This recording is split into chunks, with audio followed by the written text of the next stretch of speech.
Friends, welcome to this video. जैसा कि हमने 1 से 10 तक क्वेश्चन पहले डिस्कस कर लिया, अब फ्रॉम 11 टू 20 हम इस वीडियो में डिस्कस करेंगे। शॉर्ट रखेंगे, 4-5 मिनट की वीडियो, और 10 क्वेश्चन इस वीडियो में हम डिस्कस करेंगे। तो वीडियो की तरफ आते हैं।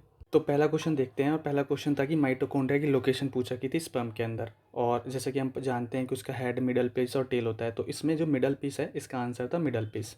तो ये सिंपल क्वेश्चन था। अब उसके बाद दूसरे क्वेश्चन की तरफ आते हैं। इसमें पूछ रखा था कि इनमें से कौन सा है जो जीएफआर को डिक्रीज़ करता है। अब जीएफआर को डिक्रीज़ करने के लिए 3-4 फैक्टर्स दे रखे थे, लेकिन उसमें से 2 कॉन्ट्रास्टिंग फैक्टर्स थे कि एक था कि हाइड्रोस्टैटिक प्रेशर बढ़ता है, अब वो बाउमन कैप्सूल में बढ़ता है या फिर ग्लोमरस में बढ़ता है। अगर ग्लोमरस में बढ़ेगा तो अल्टीमेटली वो छन के बाहर आ जाएगा, मतलब जीएफआर बढ़ेगा। लेकिन बाउमन कैप्सूल में बढ़ेगा हाइड्रोस्टैटिक प्रेशर, तो बैक प्रेशर देगा, तो जीएफआर घटेगा। तो ये कॉन्ट्रास्टिंग था, और यहाँ से हम इसका एक कॉन्सेप्चुअली क्वेश्चन था फिजियो का, जिसको हम ईजिली कर सकते थे। तो डिक्रीज द जीएफआर का increase hydrostatic pressure of Bowman capsule का ऑप्शन सही होगा इसमें। फिर एक ईएनटी से क्वेश्चन है कि हियरिंग इन न्यूबॉर्न में कैसे असेस करते हैं। तो ये एक इजी क्वेश्चन था, वन लाइनर के टाइप। ओई ऑटो अकोस्टिक इमिशंस इसका आंसर होगा। और भी बाकी ऑप्शंस थे, इवोक पोटेंशियल और बाकी सारी बातें थी, लेकिन स्क्रीनिंग बेस्ट टेस्ट जो होता है वो ओएई है न्यूबॉर्न में हियरिंग के लिए। फ्रेंड्स, अब देखते हैं, एक बहुत सिंपल क्वेश्चन पूछा था इस बार आईएनआई में, ये वाला कि हाग्मा किस में मिलता है, high anion gap metabolic acidosis. तो इसके हम कई सारे रीजंस पढ़ते हैं, लेकिन डीके मोस्ट कॉमन, मतलब मोस्टली हम पढ़ते हैं डीके। तो ये तो इजी क्वेश्चन था, बाकी जो भी थे ऑप्शंस वो गलत थे। डायबिटिक कीटो एसिडोसिस हाग्मा का एक टिपिकल एग्जांपल है, तो ये तो एक इजी क्वेश्चन था। फिर एक क्वेश्चन है जिसका रिकॉल सही से आ नहीं पा रहा है, फिर भी मैं इसको डिस्कस करता हूँ कि इनोकुलेशन लूप का स्टेरिलाइजेशन का मेथड पूछ रखा था।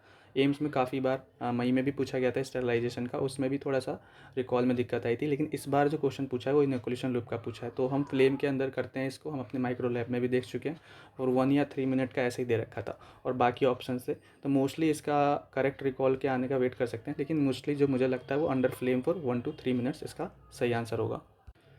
फिर फ्रेंड्स देखते हैं अनीमिया मुक्त भारत का। ये बहुत सिंपल क्वेश्चन था, वो 6 इंटरवेंशन 6 बेनिफिशरीज ये हम पढ़ते ही हैं, लेकिन उसमें 6 ड्रग्स ये वाला हम नहीं पढ़ते हैं। तो 6 ड्रग्स इसका ऑप्शन था, और ये आप इजीली इस क्वेश्चन को कर सकते थे। फिर एक पीठ से आया था क्वेश्चन, ये थोड़ा सा कॉन्सेप्चुअल क्वेश्चन था। उसमें एक बच्चा था, वो ड्रॉ कर ले रहा है सर्कल, और स्टोरी बोल पा रहा है। तो स्टोरी बोल पा रहा है तो 4 साल का है, हम पढ़ चुके हैं ये। और सर्कल ड्रॉ कर ले रहा है तो 3 साल का है। तो मैक्सिमम उसकी जो एज हम इसमें बता सकते हैं 4 ईयर्स की बता सकते हैं, मतलब करेक्ट आंसर इसका 4 ईयर्स होगा। तो ये पीट्स का एक क्वेश्चन था, इसे आप कह सकते हो कि मॉडरेट लेवल का क्वेश्चन था। फिर फ्रेंड्स एक क्वेश्चन था कि साइटोक्रोम ऑक्सीडेज के इनिबिटर्स पूछ रखे थे। अब ये बहुत इजी क्वेश्चन नहीं कह सकते हैं, क्योंकि इसमें थोड़े बहुत कंफ्यूजिंग ऑप्शन थे, क्योंकि नाइट्रिक ऑक्साइड और नाइट्रस ऑक्साइड में हम कंफ्यूज कर सकते हैं। मतलब साइनाइड और कार्बन ऑक्साइड के बारे में, कार्बन मोनोऑक्साइड के बारे में तो हम जानते हैं कि साइटोक्रोम ऑक्सीडेज इनिबिटर है, लेकिन नाइट्रस और नाइट्रिक ऑक्साइड में नाइट्रिक ऑक्साइड होता है, लेकिन नाइट्रस ऑक्साइड नहीं होता है। तो इसका आंसर N2O मतलब नाइट्रस ऑक्साइड था, जो कि कार्बन साइटोक्रोम ऑक्सीडाइज का इनिबिटर नहीं होता है। नॉट वाले बहुत सारे क्वेश्चन पूछ रखे थे, तो इसका आंसर फिर से नॉट वाले में नाइट्रस ऑक्साइड आएगा।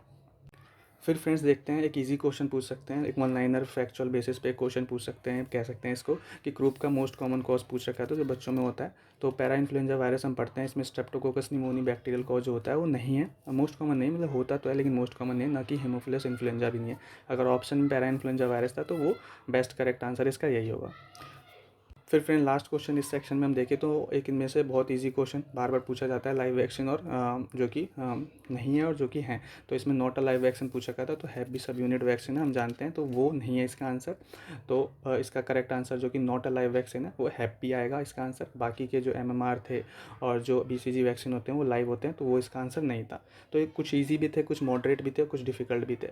तो इस तरीके से हम देख सकते हैं कि मॉडरेट टू डिफिकल्ट के लेवल में इस साल के पेपर को हम डाल सकते हैं। ये मैंने 10 क्वेश्चन इसमें डिस्कस कर लिए, 10 क्वेश्चन पहले ही डिस्कस कर चुका था। अब मैं 20 क्वेश्चन आने वाले वीडियो में डिस्कस करूंगा एक साथ। जैसे जैसे रिकॉल आ रहे हैं मैं सारे क्वेश्चन डिस्कस कर लूँगा रात तक, या फिर कल सुबह तक मोस्टली मैं सारे क्वेश्चन आपके साथ डिस्कस कर लूँगा। कोई भी क्वेश्चन में आपको डिस्क्रिपेंसी लगती है तो आप नीचे कमेंट कर सकते हैं, हम उसको पिन कर देंगे, और उसके बाद आप उस क्वेश्चन को सही से देख सकते हैं। Thank you for watching the video till here, good bye.